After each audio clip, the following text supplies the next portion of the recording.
بسم الله الرحمن الرحيم والصلاة والسلام على محمد وآل بيته الطاهرين. Chers frères et sœurs, chers téléspectateurs, Assalamu alaikum wa rahmatullahi wa barakatuh. Bienvenue avec nous dans notre nouveau programme Doctrine du Mahdiyisme qui est diffusé par la chaîne internationale Doha TV et qui a l'honneur d'accueillir Cheikh Amara Sangari, un des étudiants et chercheurs des sciences islamiques. Samahat Cheikh, salam alaikum. Et bienvenue avec nous dans notre nouveau programme. Vous savez, Samahat Cheikh, dans le monde actuel, tout le monde parle d'un sauveur de l'humanité. Tout le monde demande une révolution contre l'injustice. Et dans la politique mondiale, il y a vraiment un changement parce qu'il y a beaucoup de révolutions contre les régimes. Tout le monde demande ou bien ce sauveur de l'humanité. Est-ce que vous pouvez nous dire, surtout dans les religions célestes, est-ce qu'il y a une vision sur ce concept du mahdiyisme ou bien du sauveur de l'humanité? أعوذ بالله السميع العليم من الشيطان اللعين الرجيم بسم الله الرحمن الرحيم الحمد لله رب العالمين ثم الصلاة والسلام على أشرف المرسلين وعلى آل بيته الطيبين الطاهرين وصحبه المنتجبين. اللهم صل على محمد وعلى On rend gloire à Dieu, celui qui nous a donné cette occasion d'avoir des vies de santé pour que nous puissions réellement se présenter devant vous les téléspectateurs, puis traitant ce sujet d'une importance capitale. Donc ce sujet du mahdisme, comme vous l'avez signifié tout de suite, c'est un sujet qui est d'actualité aujourd'hui. D'actualité en ce sens que aujourd'hui nous vivons un monde plein d'oppression. S'il y a plein d'oppression et il y a l'injustice, donc il y a des gens qui réclament la justice et l'équité.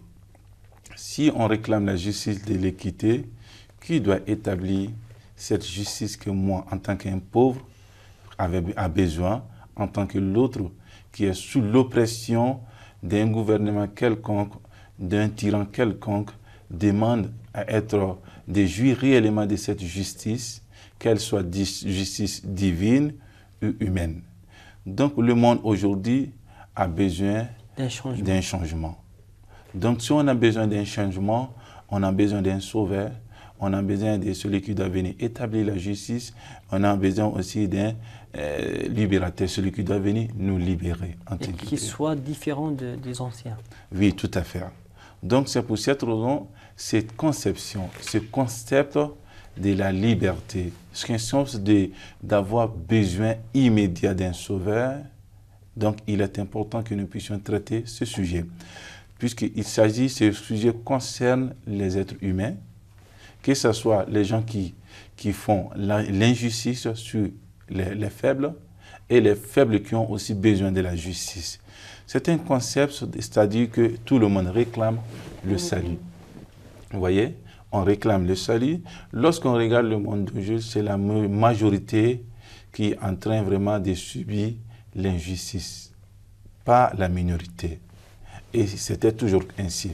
Donc c'est pour cette raison que nous voulons essayer de parler de ce sujet qui est d'une importance aussi capitale, parlant du mahdisme, c'est-à-dire la conception du mahdisme, ce que ça veut dire en réalité, c'est que le monde d'aujourd'hui a besoin de quelqu'un qui va venir libérer, c'est-à-dire un libérateur. Vous voyez, tantôt il est appelé dans les autres religions comme étant le Messie ou le Messie, donc dans d'autres religions étant appelé les Jéhovah. Donc voici à peu près que nous, en tant que des êtres humains, nous réclamons cet élément essentiel qui est la justice. Donc parlant de la justice, on parle de celui qui va venir implanter de la justice. On parle aussi de ceux qui ont besoin de la justice. Donc, il est important essentiellement que nous puissions parler de celui qui doit venir implanter la justice et ceux qui doivent réellement jouir de cette justice-là. Parler de celui qui va venir implanter, c'est là on parle du mahdisme. Le mahdisme, généralement, c'est un mot qui est retiré du mot Mahdi, Imam Mahdi. Donc, c'est ce qui est Mahdi, ça veut dire le guidé, celui qui est guidé. Donc, nous allons essayer de traiter ce sujet de façon plus vaste, Mais en question d'introduction, il est important que nous puissions parler réellement de la vision du judaïsme et la vision du christianisme, jusqu'à arriver à l'islam concernant Imam Mahdi. Et pourquoi Imam Mahdi? Pourquoi la doctrine? Nous devons croire réellement à cette doctrine-là. Donc il est important comme introduction que nous puissions réellement comprendre qu'il y aura un sauveur, un libérateur, un messie pour ce monde, pour pouvoir réellement franchir les opprimés de l'injustice et l'oppression. Donc nous pouvons comprendre que les religions célestes sont unanimes, que ce sauveur de l'humanité, ça existe. Et il y aura, c'est-à-dire viendra un jour. Et effectivement, pas seulement les religions célestes. Il y a aussi d'autres religions qui croient en cet élément. Par exemple, nous pouvons citer comme exemple le bouddhisme. Le bouddhisme croit à un sauveur. Donc chaque humain croit à un sauveur. D'abord, tout le monde entend un délivreur. Vous voyez, si vous vous trouvez dans une situation de l'injustice, vous êtes incapable, vous êtes faible face à celui qui vous fait l'injustice, donc vous demandez un délivreur. Donc c'est ce délivreur que l'humanité a besoin aujourd'hui, ce libérateur qui est appelé le Messie. Bien sûr, dans le christianisme, ces concepts existent. Dans le christianisme, dans le judaïsme, ces concepts existent. Même si il y a une différence concernant la personne qui doit venir libérer l'humanité. Tout à fait. L'agent qui vient venir réellement libérer les opprimés de l'injustice, cette personne, il y a aussi des différences. Mais ce concept et la conception du mahdisme, du Messie, existe dans toutes les religions. Donc, toutes les religions reconnaissent cette idée-là. Oui, tout à fait. Mais il y a certains points de divergence et certainement d'autres points de convergence. Oui. Quels sont, d'abord commençons par les points communs. Quels sont les points communs entre ces religions-là, parlant du Sauveur de l'humanité? Effectivement, parlant, puisque nous sommes unanimes là-dessus, que le christianisme, parlant des religions célestes, le christianisme ou le judaïsme et le christianisme acceptent cette conception, ce concept du mahdisme, ce concept de sauveur, ce concept de libérateur. Donc il s'agit maintenant de voir quels sont alors les points communs et les points de divergence entre l'islam, soit les religions célestes, parlant du judaïsme, le christianisme et l'islam. Il y a des points communs que nous devons essayer vraiment d'énumérer pour que ce que nous avons donné comme introduction puisse être plus clair. Hein? Donc nous avons des points communs.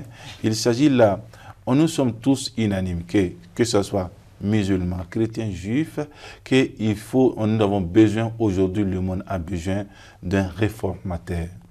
Lorsqu'on parle de réformateur, cela veut dire qu'il y a une dérivation. Vous voyez? Donc, on a laissé vraiment le chemin droit. On a besoin que quelqu'un qui puisse venir nous redresser, nous mettre encore de plus, les corriger, nous mettre sur le chemin droit. Donc, on parle là des réformateurs. C'est juste qu'il y a eu des changements dans le fondement d'une croyance. Là, après, on parle des réformateurs pour pouvoir dresser cette croyance-là. Il y a aussi la conception de sauveur. Nous sommes unanimes là-dessus qu'il y aura forcément un sauveur. Nous avons besoin aujourd'hui, le monde a besoin aujourd'hui d'un sauveur. On parle de sauveur lorsqu'il y a l'injustice, lorsqu'il y a l'oppression.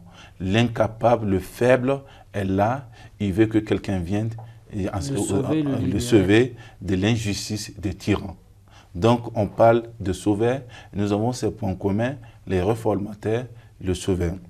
Il y a aussi ce point qui est là aussi, qui dit dans les religions célestes que c'est un individu spécifique. Celui qui doit venir établir la justice, c'est un individu spécifique. Qui ne ressemble pas aux autres. Qui ne ressemble pas aux autres. Dans le jargon de chaque jour, on dit que c'est un être humain hors commun. Hors commun. Oui. Hors commun, cela veut dire que quoi? Il ne doit pas être soit accepter l'injustice, qui fait partie des faibles, qui doivent venir sauver. Il ne doit pas aussi parmi des oppresseurs, ceux qui implantent l'injustice, qui fait l'injustice aux autres. Donc il doit être hors de ce cadre-là. S'il est hors de ce cadre, ça veut dire que quoi? Il n'accepte pas l'injustice, mais il reflète la justice, sa personne.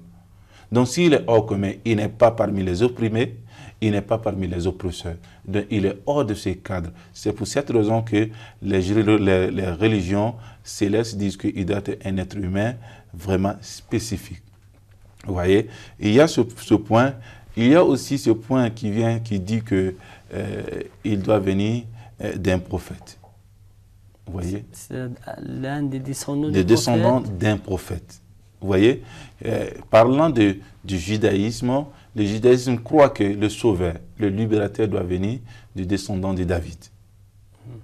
Mais le christianisme, ils disent que oui, c'est du descendant du David, Jésus-Christ, mais ça doit être Jésus-Christ. Mais le judaïsme n'accepte pas que Jésus-Christ est le Messie, il est le sauveur, il est le libérateur.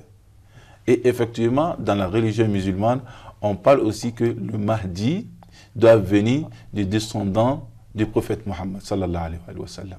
Donc il y a les conceptions différentes, mais ils sont comme point commun, ils doivent venir des descendants d'un prophète.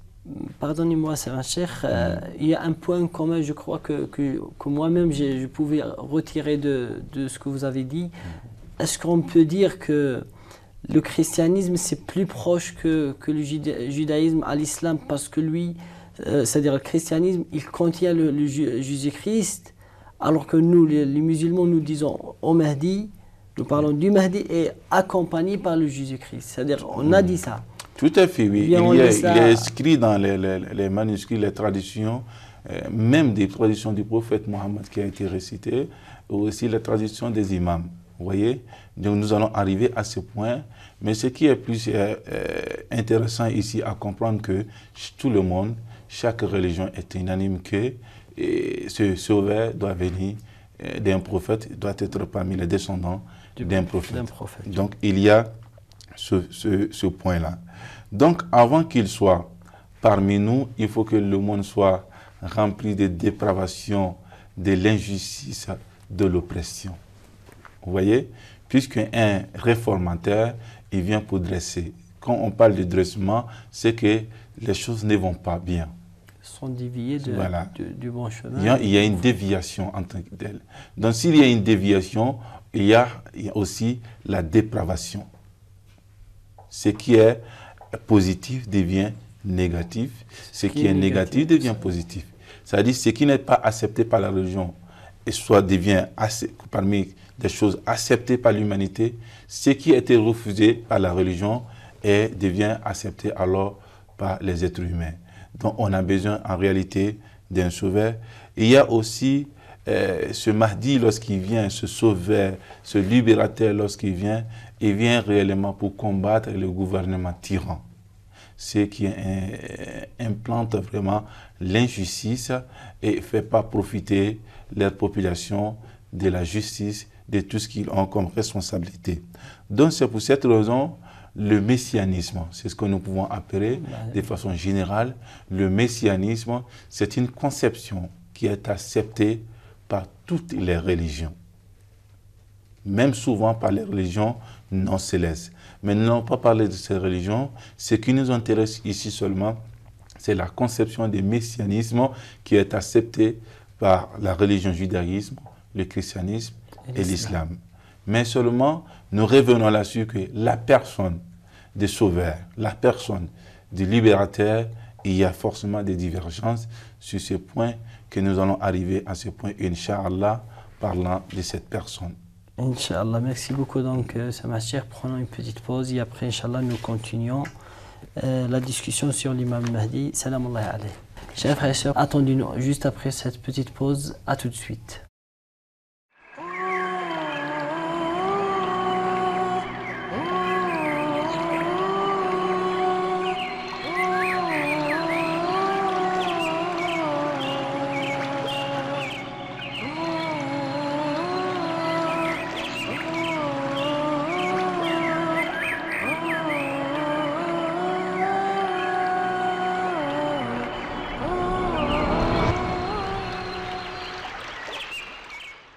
Chers frères et sœurs, vous regardez la doctrine du mahdisme depuis la chaîne internationale Dua TV. Bon, donc, Samah Cheikh, continuons. Après avoir parlé des points communs entre les religions célestes, maintenant, enfin, même moi, je vous ai posé la question, est-ce que sur le Jésus-Christ, salamullahi alayhi, c'est-à-dire notre prophète Isa, salamullahi alayhi, est-ce que ce sauveur de l'humanité, ça sera Jésus-Christ ou bien autre? C'est une question très importante qui est d'ailleurs traitée dans le cadre de la religion christianisme, donc dans la religion musulmane. Est-ce que réellement ce Messie, ce libérateur, ce sauveur, sera-t-il Jésus-Christ ou non?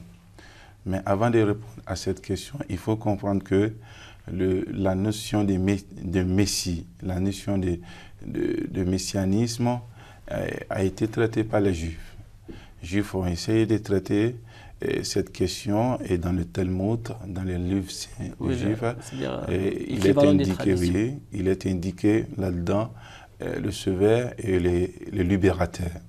Mais ce libérateur qui est indiqué dans le Talmud n'est pas Jésus-Christ. Vous voyez? Donc il était d'abord David qui est venu délivrer les gens d'Israël. Et après, il y a Moïse qui est venu délivrer les gens d'Israël de l'injustice qui les a conduits jusqu'à la terre promise selon Talmud. Donc, concernant ce sujet, les Juifs croient qu'il y aura forcément quelqu'un qui va venir, un libérateur qui va venir réellement, qui s'est incarné à lui l'esprit de Jéhovah. Jéhovah chez eux, c'est l'esprit de Dieu qui s'est incarné à lui, qui va venir sauver le peuple d'Israël. Donc il y a cette conception, mais la conception des Messie dans le christianisme, il y a ce point commun entre l'islam et le christianisme. Le christianisme, il croit que Jésus-Christ est le Messie et il est le sauveur. Et effectivement, lorsqu'il est venu, il a essayé de sauver. Il est devenu Messie, il veut sauver les chrétiens. Et il était venu en réalité annoncé par les écritures saintes du judaïsme dans le Talmud qu'un sauveur viendra après Moïse. Donc effectivement Jésus est venu, n'a pas été accepté par les Juifs parce que Jésus est venu, était là seulement que prenait vraiment l'Ancien Testament, parlant de l'Ancien Testament et le Nouveau Testament qui n'a pas été accepté par les Juifs, donc de façon bref. Mais dans la conception islamique, il y a le mot Messie. Isa a été accepté par la religion musulmane. Et il y a des versets qui nous indiquent cela. Le Saint-Coran dit que « Inna Allah yubashiruka bi kalimatin min ismuhu al-Masih Isa ibn Maryam ». Donc il dit que voilà, qu'Allah t'annonce une parole de sa part, c'est-à-dire que son nom sera Al-Messie, c'est-à-dire Isa, le fils de Marie. Donc effectivement, cela se trouve dans le Saint-Coran, dont le Coran accepte que Jésus est le Messie. Vous voyez? Donc s'il est le Messie, il est d'ailleurs pour les chrétiens le sauveur. Donc la question revient alors, le Mahdi, le Messie, le libérateur dont il est question, il s'agit de Jésus ou une autre personne. Puisque le Coran accepte que Jésus est le Messie.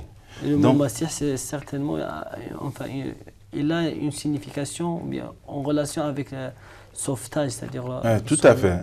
C'est en relation avec le sauveur, le libérateur, effectivement. Donc c'est ça le vrai sens du mot Messie. Oui, tout à fait. Donc ça a été dit dans le Talmud, Mashiach.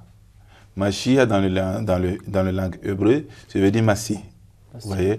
Donc ici, on a utilisé le Messie. Ouais, donc voilà, seulement qu'on regarde seulement sa fonction.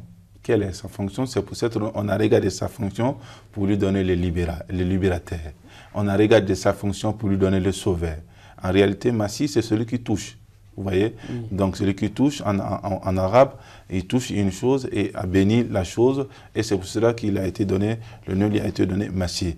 Mais seulement qu'on ne regarde pas ce sens, mais c'est sa fonction qu'on regarde. Donc c'est pas le mot Messie ça veut dire qui veut dire le sauveur, libérateur. Sa fonction qui était qui a été attribuée à lui. Donc il dit sauveur et qui veut dire libérateur, tel. Donc, parlant de cette question, répondant à cette question, nous allons dire non. Selon la conception de l'islam, Messie n'est pas Jésus-Christ, que nous appelons, regardant réellement la fonction, le sauveur. Le Mahdi qu'il est question n'est pas forcément Jésus-Christ. N'est pas Jésus-Christ chez les musulmans. Bien sûr, selon les Écritures saintes, selon la tradition du prophète Mohammed, la tradition de sa famille bénie, réellement on parle de la présence de Messie à côté du Sauveur. Mais ce n'est pas lui-même. Ce n'est pas lui-même. Donc il y a une confusion sur ce sujet. Il y a une confusion. Vous voyez? Donc c'est pour vous dire que l'annonciateur qui est là, ou le Sauveur qui est là, n'est pas Messie, n'est pas Isa, on le croit, mais c'est réellement une autre personne que Isa va essayer de seconder à cette personne-là.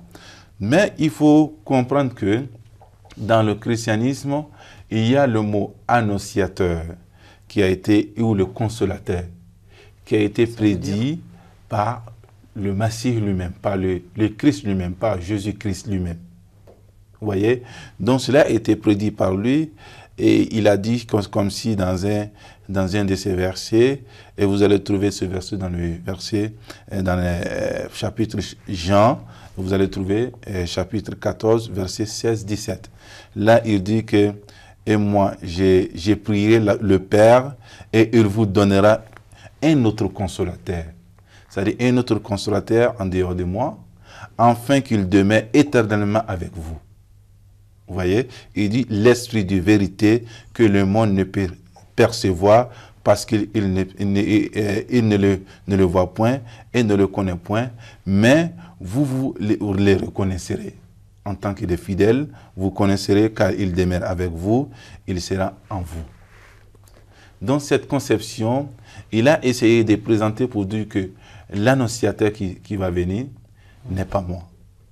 Le sauveur qu'il est des questions, Jésus lui-même qui le dit, Jean, n'est pas moi, mais ici les chrétiens ont essayé d'interpréter ce sujet, ils parlent de la vérité du Saint-Esprit. Donc chaque chrétien, il habite dans chaque chrétien le Saint-Esprit qui le soutient. Et c'est pour cette raison que vous allez trouver que lorsque les prêtres apportent une interprétation à la Bible, ils trouvent que c'est une interprétation juste et valable. Parce que le prêtre, nous les dit, ceci, l'interprétation, les dit, c'est-à-dire que le prêtre est animé par le Saint-Esprit. S'il est animé par le Saint-Esprit, donc il est infaillible dans cette mission-là. Donc voilà la conception. Jésus a parlé de consolateur, il a parlé de l'assistant et autres. Mais le Coran ne croit pas en cela. Le Coran croit que Jésus a fait une annonce pour dire qu'il y aura un sauveteur, il y a quelqu'un qui va venir, un annonciateur, mais en dehors de lui, ce n'est pas lui. Et effectivement, les chrétiens, ou la vision du christianisme, acceptent qu'il y a un annonciateur, il y a un sauveur qui va venir après Jésus-Christ. Mais il a été interprété par eux comme étant l'esprit qui anime chaque chrétien, ou l'esprit qui anime chaque prêtre dans l'interprétation du verset biblique. Donc ici, là, nous disons que ce n'est pas aussi une importance aussi très capitale que Jésus puisse annoncer pour dire que l'esprit va animer tous ses créateurs. Il parlait à ses disciples. Si l'esprit devrait animer en réalité des personnes, ça serait réellement ses disciples. Mais en réalité, on peut comprendre à la présence de ses disciples, en dehors de ses disciples, Jésus parlait en dehors de ses disciples. Il y a quelqu'un d'autre qui va venir vers vous, et celui qui va vous donner l'aisance dans la vie, l'équilibre dans la vie sociale. Ce n'est pas un esprit, mais c'est plus une personne. Et c'est pour cette raison que le Coran dit que Jésus a annoncé, le Christ a annoncé l'événement ou la mission prophétique du prophète Muhammad sallallahu alayhi wa sallam. Donc le Coran a dit Qala Isa ibn Maryam ya bani Israël inni rasulullah ilaykum musaddiqan lima bayna yaday min at-tawrat wa mubashiran bi rasulin ya'ti min ba'd ismuhu Ahmad. Donc il est dit que Jésus a dit dans le Saint-Coran aux enfants d'Israël, je suis vraiment le messager d'Allah. Vous voyez, à vous, et confirmateur de ce qui dans la Torah est antérieur à moi, et animateur d'un messager à venir après moi, dont le nom sera Ahmad. C'est-à-dire qu'il y a un messager qui va venir après moi. Le nom, il a même indiqué le nom, que le nom sera Ahmad. Donc ça fait partie du nom du prophète Muhammad sallallahu alayhi wa sallam, Ahmad. Donc c'est pour vous dire que l'annonciateur, le sauveur que Jésus avait déjà promis aux gens de Jérusalem, des Israéliens, des chrétiens, c'était le prophète Muhammad sallallahu alayhi wa sallam. Ce n'était pas une autre personne que le prophète Muhammad. Il a même conditionné que si vous acceptez de travailler, d'appliquer, de mettre en œuvre tous les enseignements que vous j'ai donnés, vous allez réellement profiter de cette aisance dans la vie sociale. Enfin, et c'est ce qui n'a pas été fait en réalité. Et vous voyez aujourd'hui que la Bible a connu beaucoup de falsifications jusqu'à nos jours. Et il y a beaucoup d'interprétations jusqu'à nos jours. Interprétation, oui, cela est accepté, mais la falsification dans le texte original, c'est un problème majeur dans la religion. Et c'est ce qui n'existe pas dans le Saint-Coran. Et voilà à peu près ce que le Coran a pu annoncer concernant l'annonce que Jésus avait donnée à ses disciples, concernant le Sauveur et aussi l'annonciateur, celui qui va annoncer la bonne nouvelle. Donc voilà à peu près la conception du christianisme, disent qu'il y aura un sauveur, mais Jésus, ce que le Jésus avait indiqué, c'était rien d'autre que le prophète Muhammad sallallahu alayhi wa sallam, qui est indiqué dans le Saint-Coran étant le nom Ahmad. Donc, Samad Cheikh, maintenant, quels sont les points essentiels qu'on peut tirer de ces visions-là, ces visions des religions célestes? Effectivement, ces visions de religion céleste, nous pouvons dire que réellement nous acceptons que Jésus, Christ Isa alayhi salam, soit le Messie. Mais le Messie, le Coran l'accepte en tant que chrétien, c'est ce point commun, et les Juifs ne l'acceptent pas. Vous voyez? Donc il faut comprendre qu'il y a un point commun entre l'islam et le christianisme concernant le Messie. Le Messie, c'est-à-dire le Messie, étant Jésus-Christ. On l'accepte. Et il y a aussi le Coran qui dit que Jésus-Christ a annoncé l'arrivée d'un sauveur. Celui qui va venir, l'arrivée d'un sauveur, d'un annonciateur qui va venir annoncer la bonne nouvelle. Donc il y a forcément ce point commun, Mubashir. Vous voyez, celui qui va annoncer la bonne nouvelle. Effectivement, l'islam l'accepte et aussi le christianisme l'accepte. Ce point aussi, effectivement, le judaïsme accepte. Donc il y a ce point-là. Il y a aussi l'annonciateur qui est indiqué dans le christianisme. Ce n'est rien d'autre que Mohammed sallallahu alayhi wa sallam, le prophète de l'islam. Et c'est ce que Jésus a essayé d'indiquer. Il y aura un prophète après moi. Et si vous acceptez, vous vous conformez à ces recommandations, vous allez vivre aisément. C'est-à-dire que l'état dans lequel vous vivez, cet état va être meilleur. Vous voyez? Donc, et c'est ce qui n'a pas... Il y a des chrétiens qui l'ont accepté, il y a des chrétiens qui ne l'ont pas accepté, qui sont devenus musulmans jusqu'à nos jours. Il y a ce point-là pour dire que l'annonciateur, ce n'est rien d'autre que le prophète Muhammad sallallahu alayhi wa sallam. Donc, il y a ces deux religions, comme ça dit que celui qui doit venir, voilà, l'islam. Celui qui doit venir en réalité, lorsque nous prenons l'islam et le christianisme en compte, le sauveur de l'humanité, celui qui va venir implanter la justice absolue, pas la justice partielle ou la justice corrompue. Non, la justice absolue appuyée par la force et la lumière divine. Donc, selon la tradition du prophète Muhammad sallallahu alayhi wa sallam, ce n'est pas le prophète Muhammad lui-même, c'est une autre personne. Jésus a annoncé l'arrivée du prophète Muhammad et le prophète Muhammad sallallahu alayhi wa sallam a aussi annoncé l'arrivée d'un sauveur, celui qui va venir implanter la justice dans ce monde, sans aucune exception, mais qu'elle soit cette justice absolue. Donc, nous avons besoin de comprendre que l'annonciateur sur le christianisme, c'était le prophète Muhammad sallallahu alayhi wa sallam. Et après le prophète a donné aussi quelqu'un qui va venir réellement implanter la justice absolue sur la terre dans le monde. Ce n'est rien d'autre que Imam Mahdi. C'est pour cette raison qu'il est important que nous puissions parler dans cette émission de Mahdi et la doctrine du Mahdisme. Inch'Allah. Et voilà comment nous sommes arrivés à cette doctrine, le Mahdisme, dans la conception musulmane. Merci beaucoup, donc, Samah Cheikh. Enfin, Inch'Allah, la prochaine épisode, ça sera, Inch'Allah, consacré pour ça et pour parler plus de l'imam al-Mahdi. Merci beaucoup, Samah Cheikh. Et vous aussi, chers frères et sœurs, merci beaucoup d'avoir suivi le programme. Attendez-nous dans le deuxième épisode. Wassalamu alaikum wa rahmatullahi wa barakatuh.